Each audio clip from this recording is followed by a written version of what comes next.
What's up, guys? Happy to be here. Another episode of The Pursuit coming at you. As always, I'm your host, Josh Holland. For those of you who don't know, our podcast it's on Apple Podcast, it's on Spotify, and on YouTube.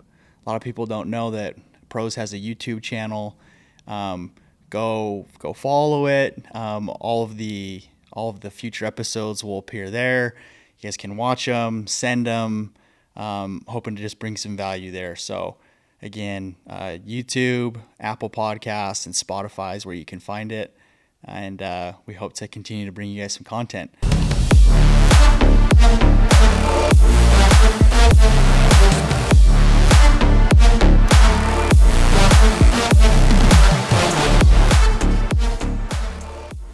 So for today's episode, we're going to start doing a mini series of concepts, leadership type principles that most guys that I've associated with in pros and just in the industry in general have felt a major impact or influence with these concepts. And a lot of these are near and dear to me that I wish I could go back 5-10 years ago even and have somebody blatantly teach me some of these concepts so I could apply them today versus maybe waiting and letting your career or time in the space draw out without applying some of them.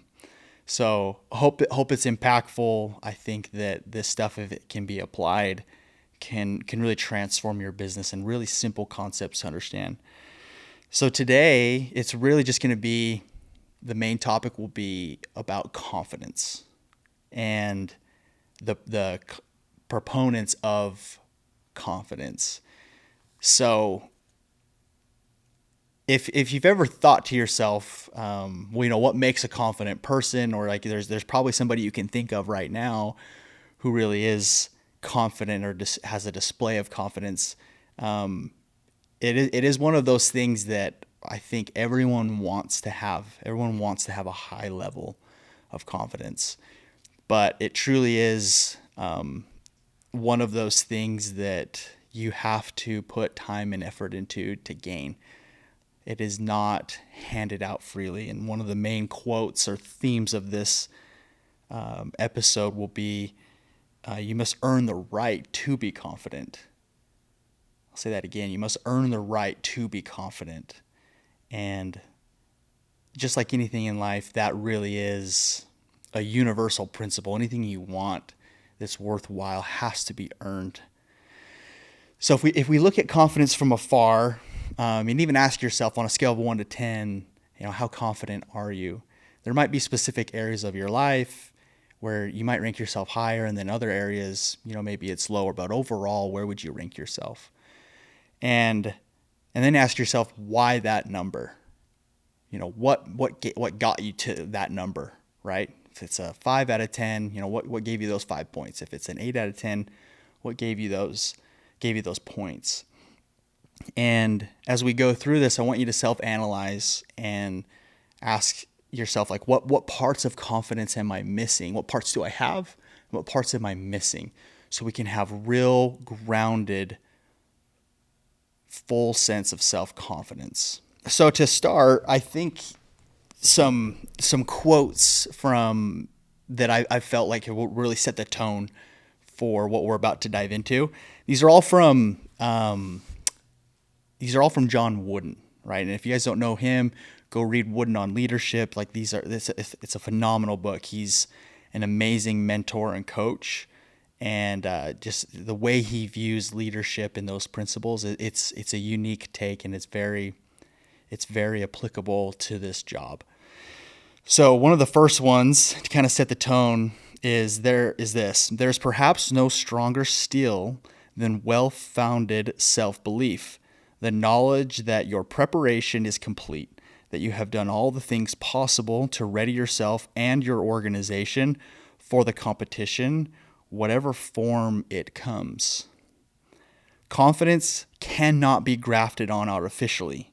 Real, abiding confidence, like poise, is earned only by tenaciously pursuing and attaining those assets that allow you to reach your own level of competency, the potential you have within. I think some key things in here is that confidence cannot be grafted on artificially. You've maybe heard the phrase like fake confidence. That is something that's a front, right? And we don't want that. We want real, grounded confidence. He says real abiding confidence, that it's earned tenaciously by attaining those assets that allow you to reach your own level of competency, like your full potential that you have within. I think one thing you'll notice there is that confidence is something that is effort-based oriented. It is not results-based. The value of yourself should not be based on a result. It should be based on the effort put in to get the result. That's where real confidence will come from, that real self-belief. So those are kind of two tone-setting quotes that really have been impactful for me. Moving forward, the theme of the rest of this will be how there's two proponents to confidence that get overlooked. Two elements, and those are humility and courage. Okay, when you think of confidence, like just a general definition, it's a belief in one's own abilities, qualities, and judgment. It's a sense of self-assurance that comes from recognizing one's own strengths and accepting one's limitations. Its counterpart is arrogance, right? It often involves overestimating oneself or seeking validation from others. Confidence is grounded in trust and is typically quieter and more resilient. The arrogance part is what we want to avoid, right? The way that we do that, the way that confidence is grounded, is by really embracing those two concepts I just mentioned, which is humility and courage, and how those intervene and intertwine to make real, solid, well-founded confidence. So one of the first questions we have to ask is how confidence is built. And there's a couple key things that we want to keep in mind here. Real confidence is built from preparation, experience, resilience, and self-awareness. So as I go through this next part, there's going to be 7 principles here on how to build confidence. I want you to pay attention to which one you can relate to or you've seen work for yourself, and maybe one that you've neglected. So the first one is it's preparation and skill building, right? Confidence starts with preparation. When you dedicate time and learning to a craft, inevitably you will gain more comfort in that area, and thus breeds confidence. Makes you feel capable, and that you can handle the challenge or whatever that skill set or preparation is getting you geared up for. So number 2 is setting and achieving small goals, which might sound obvious, but it really is that practice of setting forth a goal, having the preparation and the skill to achieve it, that helps you stack evidence, right? You can't lie to your subconscious. It knows if you've done the work or not. And when we have those micro wins, those compound with time to where, confidence grows and you're able to do more and more and more. So number 3 is embracing failure as growth. Confidence, real grounded confidence, doesn't come from avoiding failure, okay? It comes from embracing the idea that we could have it and doing it anyway. And then when those things inevitably do come, that you're going to have evidence that you didn't hit what you wanted to, and you were able to bounce back. It's in that bounce back, that action of returning back and shooting your shot again, where it's born. That's where it's born. That's what it means here. Like, when we're talking about how it's built, it is the resilience from a failure or from coming short and coming back to it that helps us build confidence. So whenever we're in a situation where we don't want to go back and do the thing that maybe we failed at before, we can remember it's like, dude, we're denying ourselves confidence there, right? And we can't run from that. You can't shake your subconscious. It's going to know if you did the thing or not. Number 4, practicing self-talk. Paying attention to how you talk to yourself truly does matter. You know, what type of conversation do you have? Do you have grace with yourself? Is it just constant self-criticism? Those things are going to be, just like a coach or anything like that, those things are going to be hard to bounce back from. And you're actually demeaning yourself and lowering your self-worth and your self-confidence. So we need to pay attention to how we're doing that. Do we have positive self-talk? What are the things I'm saying after something doesn't go my way, or I don't do the thing that I had set out to? Number 5, stepping outside your comfort zone. I really want to dive into this one here in a minute, but true confidence does develop when you take those challenges and when they're the most intimidating, and you rise to confront it and to embrace it. That is the stretch. You can feel it. You're like, oof, man, can I do it? Type of thing. That does build confidence. That is a major, major proponent of confidence. We have to step out of that. Number 6, surrounding yourself with supportive people. Confidence grows in environments, okay? Supportive friends, mentors, and colleagues. Those are going to elevate you or they're going to drain you. So like if we're wanting to build a high level of self-confidence, we have to pay attention to who we're around. What are we all up to?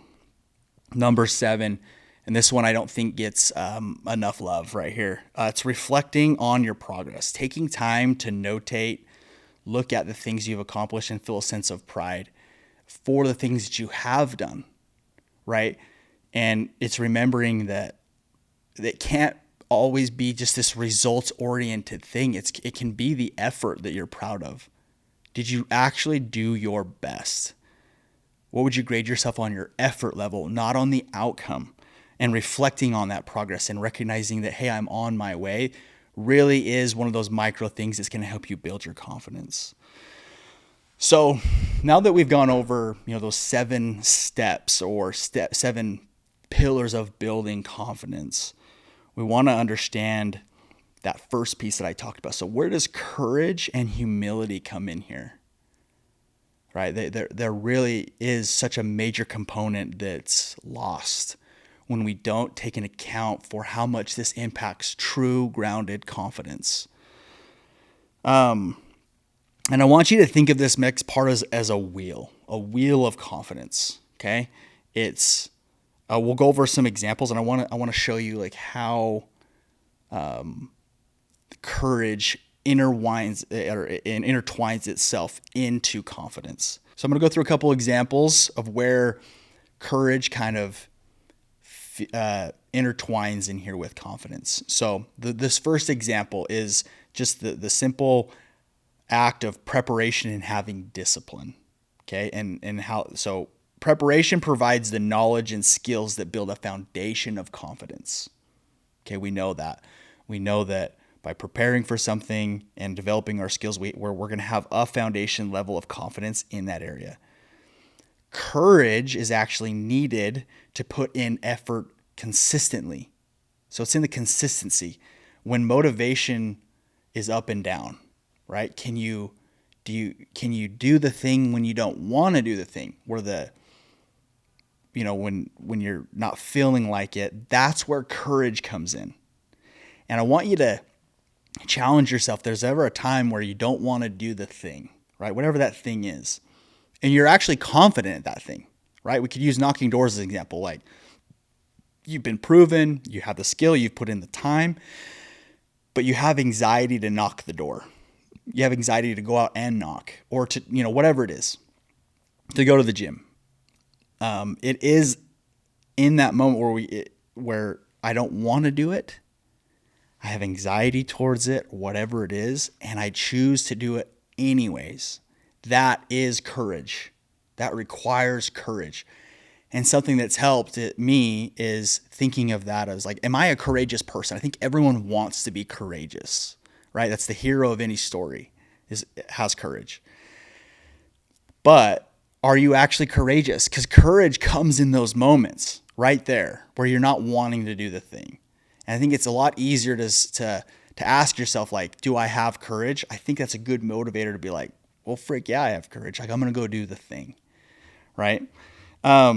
So you can kind of see how that intertwines. It's like, I can have the skill set, I can have the knowledge, but if I don't have the courage to do it, to continue to practice, even when I don't want to, then it's half-hearted. I'm only going to have part of the confidence, not the full thing. Okay. So number 2, courage allows for action in the face of fear, even when confidence is shaky. So it's the same, again, this is the same example of how this intertwines. Number 3, learning from setbacks. Confidence provides resilience, the belief that setbacks are temporary and can be overcome. Courage is needed to analyze the mistake and try again after failure.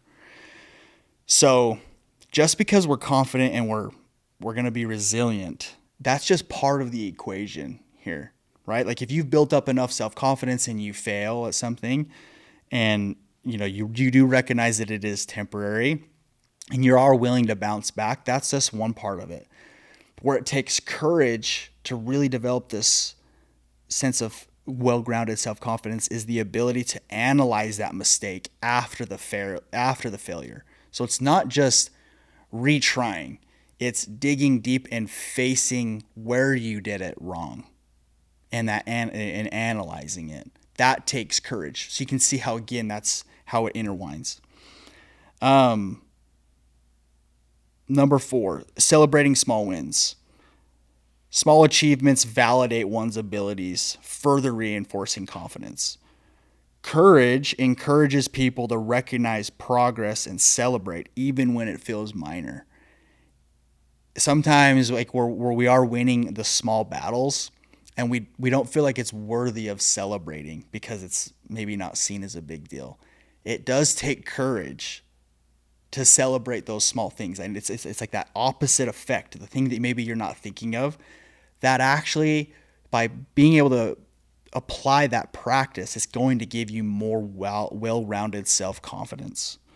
Okay. Number 5, setting and pursuing new challenges. Confidence encourages goal setting, right? And the belief in your own ability to grow. So like we're going to set goals.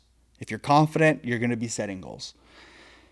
Where courage is needed, courage is going to be that thing that pushes you to set goals outside your comfort zone, right? That one that you're like, oof, man, like, can I actually do that? And it's that stretch right there is where courage is needed. It takes courage.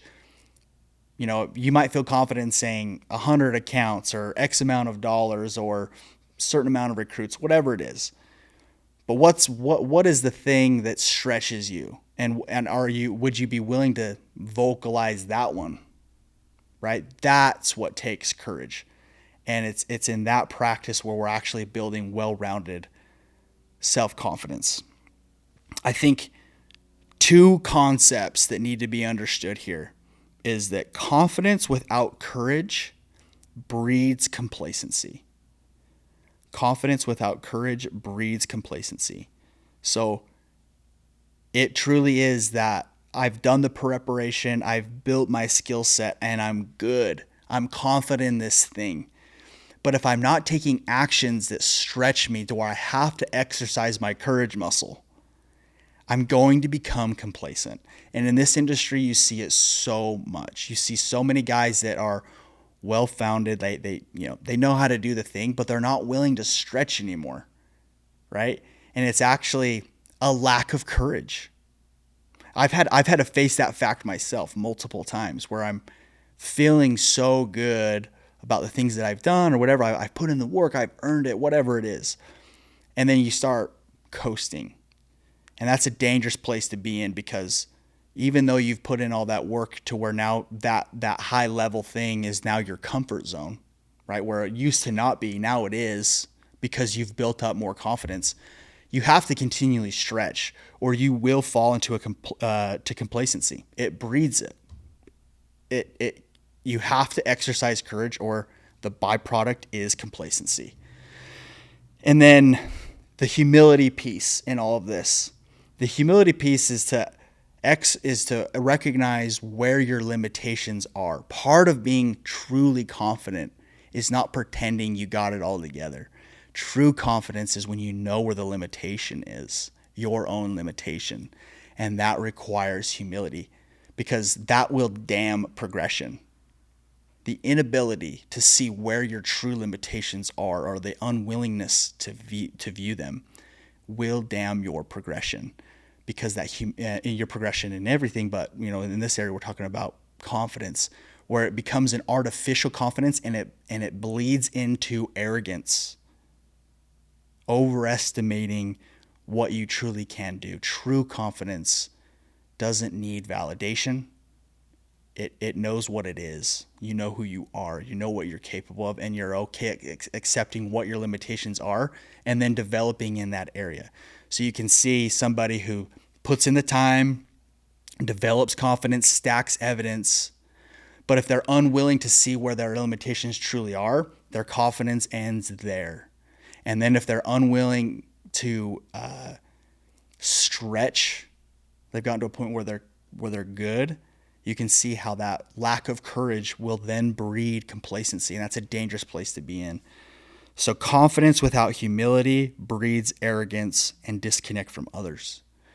Something it's a place we don't want to be in. So can we have the self-awareness? Like we said before, confidence is built through preparation, experience, resilience, and self-awareness. That's the recipe. So to end, there's a speech from Ed Mylett that I think is a good reminder for a lot of us who maybe need to remember the things that we have done, to remember that we have stacked evidence. We have done hard things. We can truly be well-grounded and fully confident. And as long as we're willing to have courage and have a humility piece, we can build well-rounded, grounded self-confidence. So if you guys haven't ever seen this, go look it up. It's called I'm the One. To me, there's a lot of power in it when it's just read out loud, and like you have it written, like you can write out these words. But one thing that I've done here is I've written in my own things that I've done, and it'll make sense here in a second when I read it. But the things that I've done as a reminder of, like, hey, I've done hard things. So here it is. I'm the one. When you meet a family that's wealthy, somewhere back in their lineage, generationally, they weren't. And then something happens. The one shows up. In every family, there's the one. And that one changes that family forever. In my family, I'm the one. We don't think the way we used to think. My nieces and nephews are positive, forward-thinking, caring, good people with dreams. I wasn't raised like that. I'm the one. I'm the one who made the calls late at night. I'm the one who drove hours and hours for people to say no. I'm the one who dealt with the heat. I'm the one who typed all the emails. I'm the one who returned all the messages. I'm the one who dealt with the stress and the strife and the cancellations and the back-talking and the people who didn't keep their word to me and the difficult times. I'm the one who lost sleep at night. I'm the one who got up early. I'm the one who carried the emotional burden of winning, just like you are. You're the one. Just remember, guys, we've all done hard things. We have evidence of things that we've done in our past that we should be able to build well-rounded, grounded self-confidence on. Just remember, have courage, stretch yourself, know what your limitations are, and have humility to strengthen those and to develop, and your confidence will flourish. Thanks for tuning in, guys. Appreciate you. Have a blessed day.